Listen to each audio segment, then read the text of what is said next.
Hello, how are you? I'm not good. I got my hair detangled, but they like lobbed off half of my hair. Thought I didn't notice.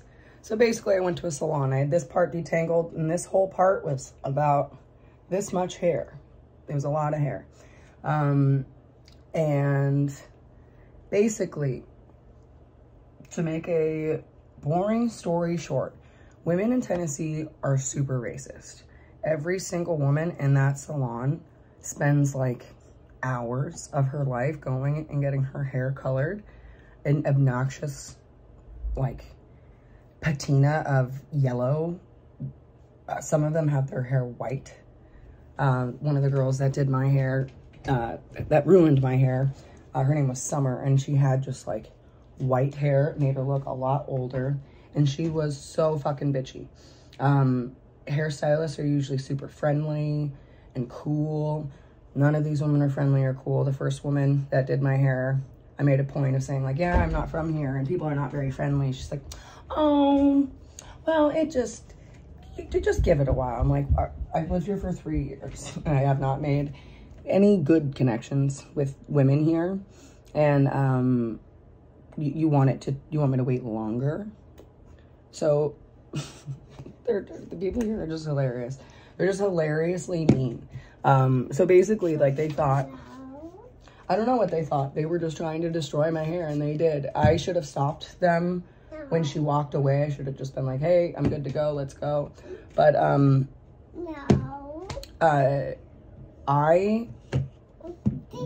could tell I was really offending this girl, the girl JC.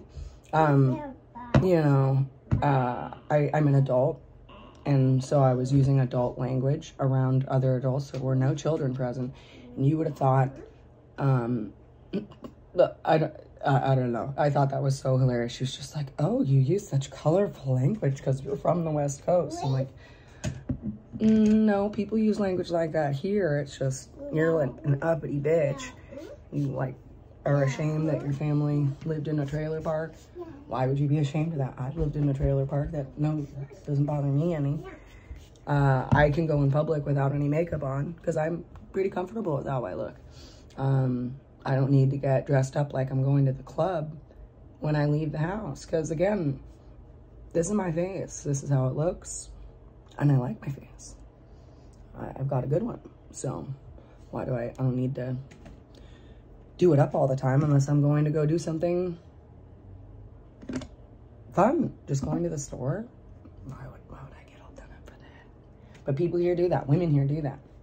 So they look at you like you're some kind of a weirdo, which is hysterical to me. So yeah, so these women, you know, one of them clearly had JC.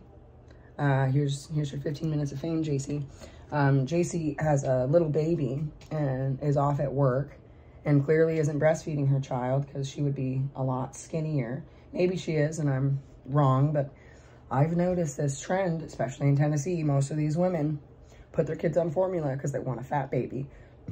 Excuse me, and they want to get skinny again because at most their attractive level is maybe a 5. And I don't know if you know how the grading system works. When someone says you're a 10, okay, so it goes like this: face, skin, body, face, skin, body, hair, face, skin, body, hair. And it depends. It depends on who you ask what makes up the last 10 points. It could be personality. It could be work. It could be talents, you know, but there's points that go into this. It's not just an arbitrary system. And you can exceed the 10-point scale if you have great fashion sense, if you are extremely beautiful, if you have any extra, you know, curricular things. Some women are like 14, 15, 16, 17. I didn't make this scale up. This is just what the scale is. Most of these women at best are 4s. So I understand their aggression towards me because I'm not a 14, I'm a 10, and I'm cool with being a 10. There's a lot that goes into that, you know. I'm not a 12. There's a lot of girls in Arizona that are just so drop dead beautiful without makeup. They don't need to do anything. I look way better with makeup, but I think I look great without it. When I'm happier and I feel safe, I look way different. Like my face just looks totally different. And when I feel stressed out, I look stressed out. You feel me? So yeah, really bad skin, really heavy makeup, really low interest in being a parent, wanting to gossip, you know, about my boyfriend more than wanting to hear anything about, you know, me, my life. And look what they did to my hair. Like there was no, the chunk of hair that I had was probably about 4 inches. It was really thick. And they knew what they were doing. They could have finger detangled it if they wanted to, but I hit a chord. They're liberals. It's not cool to be liberal in Tennessee. All of their husbands and boyfriends and whatever else are conservative. So, yeah, it's a very interesting dynamic to like observe, because in Arizona, people will not be friendly to you unless they like you. And if people are rude to you, it's because they don't like you. Crazy concept, right?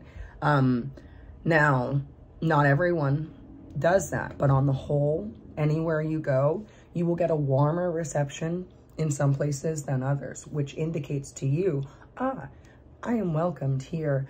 They don't like me as much there. So here in Tennessee, they're passive aggressive and fake. And so the women will try to be super duper nice to you when they hate your fucking guts, when they don't like you at all. They don't like you in the slightest.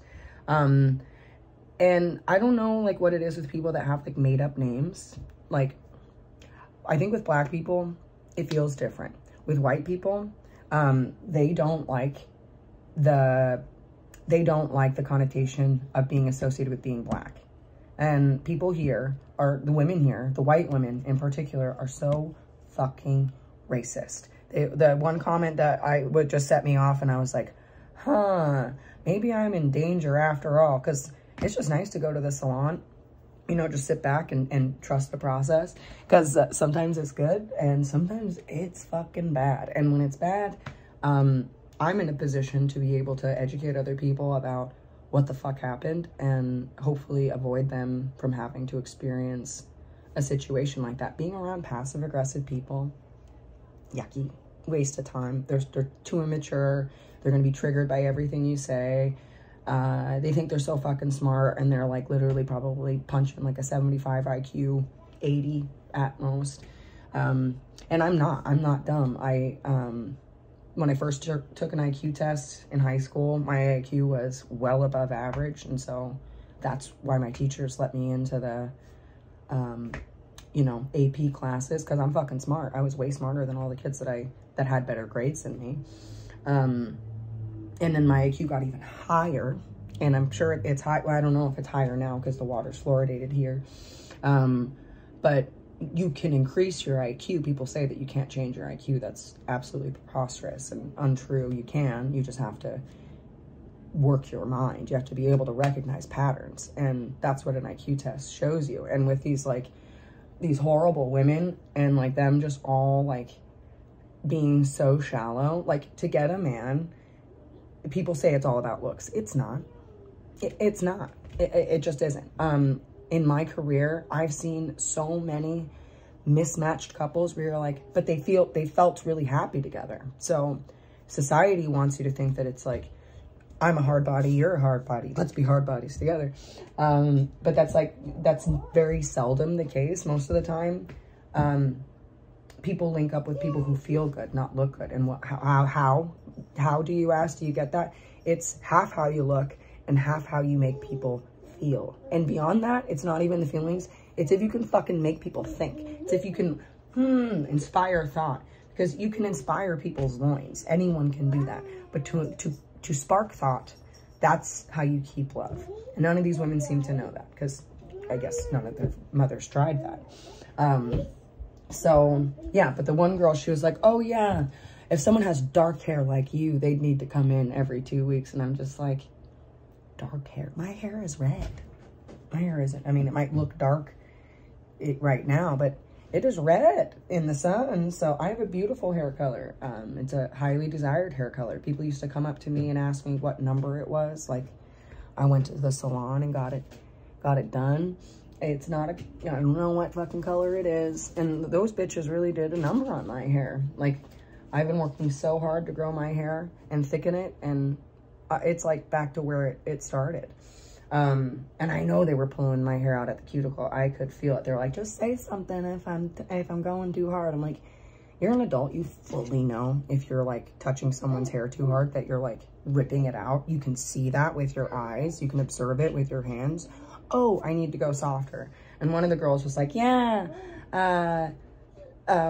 so-and-so asked if that's how I brush my client's hair. Nobody ever says anything. And I'm like, because no one's gonna say anything, bitch. You are like yanking your hand through their hair. You fully know what you're doing, Summer. You're trying to be a bitch because your name's fucking Summer. What other option do you have? Once you're out of the summer of your life, your name doesn't fucking match you anymore. I hate when people give kids names that are only good when they're a kid. You're not gonna be a kid forever. Hey, what is that? You don't want that. Thank you. Thank you. Good girl. Oh, no. I'm gonna make you some breakfast. Hungry? You found all my good stuff. Oh, wow. And you wouldn't, like, energetically, you wouldn't want your child to be a child forever, because that's not good. You want your child to have an adult name. You want your child to have an old person name like Edmund, or you get what I'm saying? Like, they have to grow into it. If you give them a fucking 3-letter name and you're like, there you go, yeah, you're good, you're good with that, sweetheart. I don't get it. So what else? Yeah, her saying that I had dark hair, I was just like, oh man, this girl's so insecure. And I guess, like, Summer came in to, like, like, finish me off, because the first girl thought I was being mean. I was talking about, and I'll tell this story now, because I haven't really told it.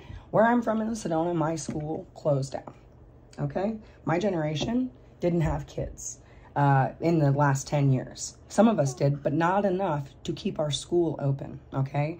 So I'm telling these girls how all the liberals moved into Sedona, and none of them have any kids. They have houses, they have cars, they have dogs, they have jobs. All the things that they tell the lower classes they need in order to have children.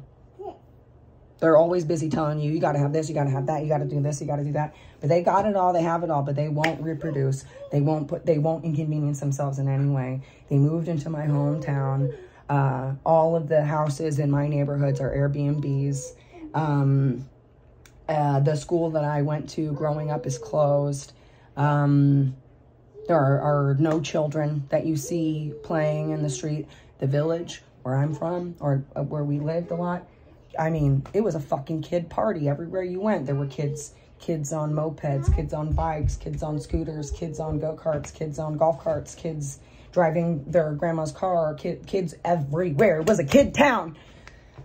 It was the best thing ever. And I got really animated a lot there, because if you get excited or upset or angry or confused by something, you will show emotion. Only sociopaths don't show emotion. You better get back here. Thank you.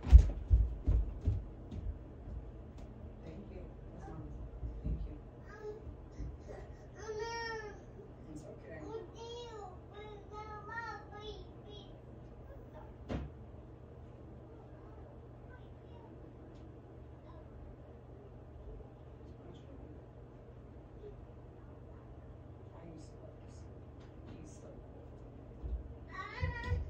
Oh, fine.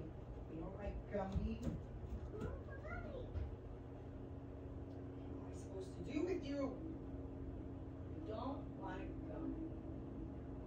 Teddy Buxton. Oh, he's cute. Let's watch Teddy Buxton. He's so adorable.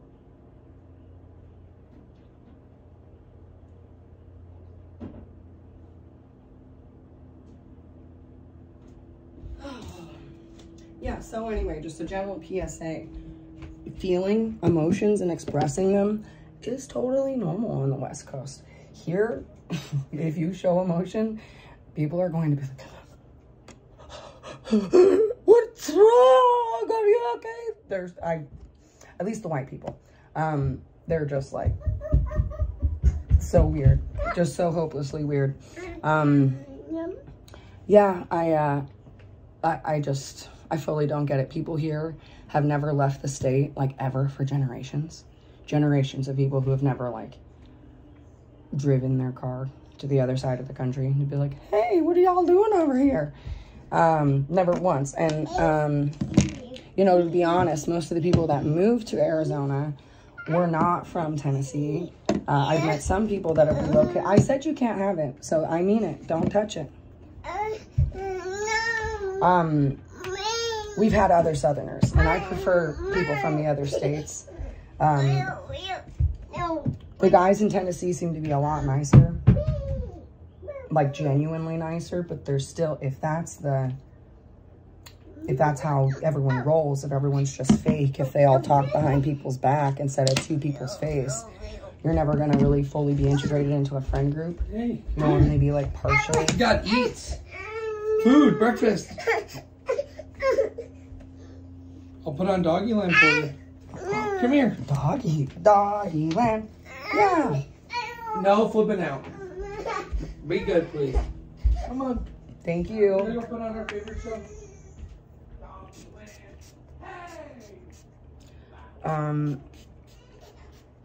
I hope I don't have much more time to dedicate to this topic, but I thought it was hilarious that those girls were, that first girl was so triggered. Because what else did I talk to her about? I talked to her about how the liberals were in my hometown, how my school closed down, how my grandma, who was a hairdresser, had recently passed away. I told her that my mom suggested to cut my hair out, so I think that gave them license to, like, because basically they just took a brush, two of them, and went, it's done. In that exact tone. I was like, what the hell have I gotten myself into? Because I have been trying to thicken my hair up, but the thing is, I am not damaging my hair with chemicals like those bitches are. I gotta go.